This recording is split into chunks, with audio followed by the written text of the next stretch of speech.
What is up, nerd friends? Welcome back to the Nerd Bench. This week, we're going to talk about 5 things that everybody should know about the new XR10 G3 and G3X. Sometimes these explanation videos can get a little bit long, so we're going to try to keep this short and simple.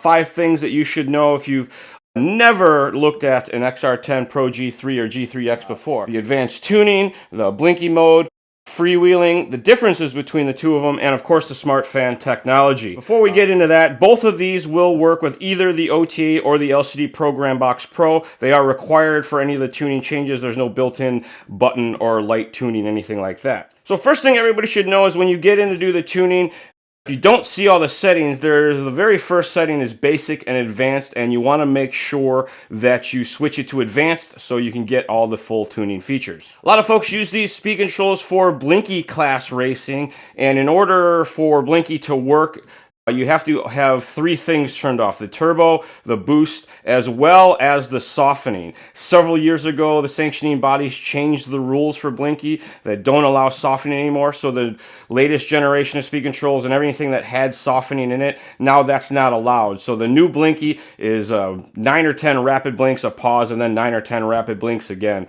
It just does that in repeating over and over again. One of the big things that changed over the last couple years in our product lineup has been freewheeling. And a lot of people ask, what is that? And the easiest way for me to kind of break that down is it's sort of throttle matching to the RPM.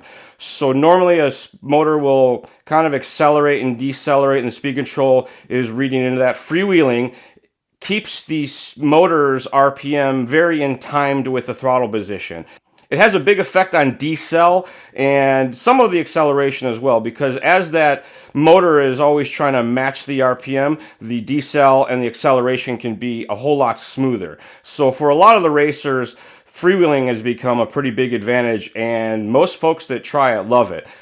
Pro tip, you just start out with some pretty low freewheeling settings, and you're going to try to probably turn your drag brake off in the beginning and slowly bring that back in as you get used to driving around the track with your freewheeling. So the big thing that we get asked all the time is, what is the differences between the G3X and the regular G3? G3X is obviously a different color. It has larger size wires on it. It does not have reverse voltage protection, and it does not have current sensing in the data logs. Other than that, the speed controls are the same. They can both be used for modified or spec class racing. They have the same motor limits. They're both 2-cell rated, and they're both very similar in size and weight, other than obviously the size of the wires being bigger. Bigger wires are going to be heavier. The X is targeted at spec racers because of that lack of reverse voltage protection. A lot of spec guys run all the same batteries, so they set their wires up so it's harder to plug it in backwards, if you will. When, of course, the larger wires help out just a little bit as well.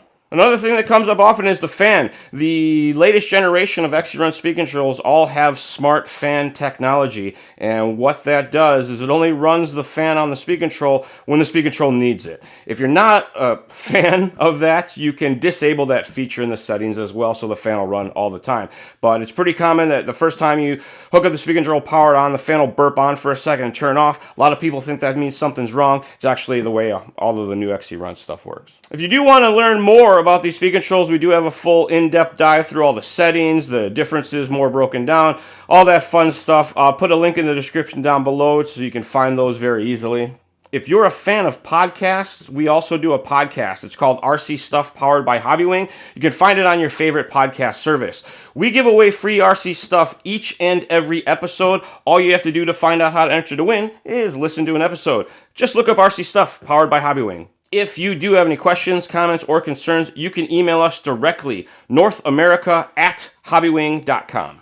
And as always, folks, thanks for watching another episode of The Charlie Show right here on the Hobbywing official YouTube channel. See you next time.